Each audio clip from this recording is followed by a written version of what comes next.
Tax का मैंने basic concept कल रिकॉल किया था. मैंने कहा था वैल्यू एडेड टैक्स किसको कहते हैं? Sales tax. Sales tax, general sales tax, that is actually going to be considered as a value added tax.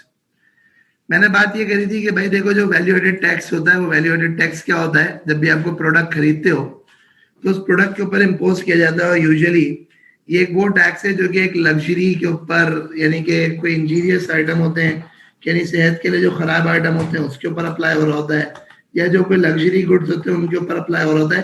That is what is considered to be value added tax. हमने फिर discussion करी थी कि value added tax को multi state tax भी कहते हैं. Multi state tax क्यों कहते हैं? क्योंकि उसकी रीजन ये होती है कि आपके मल्टीपल स्टेजेस के ऊपर एप्लीकेबल होता है. किस पे एप्लीकेबल होता है? मल्टीपल स्टेजेस के ऊपर एप्लीकेबल होता है. That is why it is termed as multi stage tax. फिर मैंने आपको थोड़ा सा कॉन्सेप्ट समझाया था सप्लाई चेन का, कि भाई सप्लाई चेन में यानी कि जो सप्लाई होती है ना गुड्स, उसकी एक पूरी चेन होती है. कहाँ से निकल के कौन खरीदता है, कौन किसको बेचता है, कौन क्या करता है, एक्सेट्रा. तो that is considered to be supply chain. तो सप्लाई चेन के अंदर हमने बात की थी कि सप्लाई चेन जो होती है, मैन्युफैक्चरर है, डिस्ट्रीब्यूटर है, होलसेलर है, रिटेलर है, कंज्यूमर है, ये पूरी की पूरी एक सप्लाई चेन होती है. तो आप मैन्युफैक्चरर जो है वो उठा के गुड्स देता है डिस्ट्रीब्यूटर को, डिस्ट्रीब्यूटर उठा के देता है होलसेलर को, होलसेलर देता है रिटेलर को, और रिटेलर देता है कंज्यूमर को. This is how the supply chain operates. Value added tax का कॉन्सेप्ट क्या होता है? स्लोली ग्रेजुअली ये सारे के सारे जो है वो खुद ब खुद ट्रांसफर हो रहे होते हैं.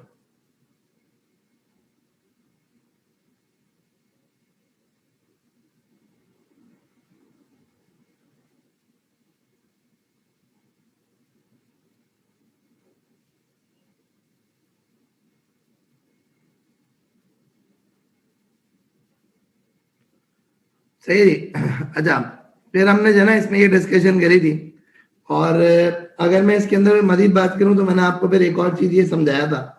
मैंने आपको कहा था कि भाई देखें, बात सारी है कि अगर हम कुछ थोड़ी सी इसके अंदर जनरल डिस्कशन करें तो सेल्स टैक्स के अंदर कुछ चीजें होती हैं which is actually termed as input tax. Input tax क्या होता है? It's a tax paid on the purchases. एक होता है आउटपुट टैक्स. आउटपुट टैक्स क्या होता है? It's a tax collected on sales. और सेल्स टैक्स लायबिलिटी आपकी क्या होती है? Sales tax liability is output tax minus input tax. Sales tax liability क्या होती है? Output tax minus input tax. अच्छा, फिर हमने मजीद चीजें डिस्कस करी थी, और मजीद मैंने आपको जो है ये पूरी एक साइकिल समझाई थी.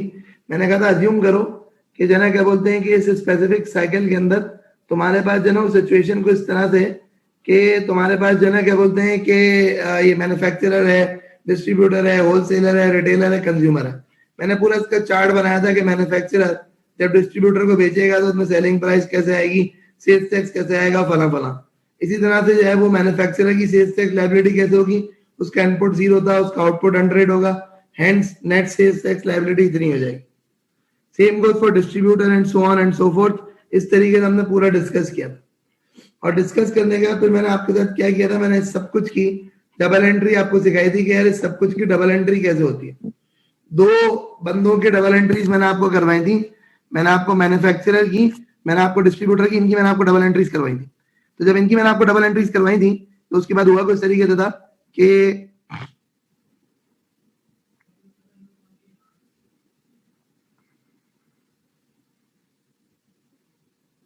इसमें आपने जो है वो एंट्रियां देखी थी. मैंने कहा था होलसेलर, रिटेलर, कंज्यूमर, इसकी एंट्रीज आप खुद करोगे.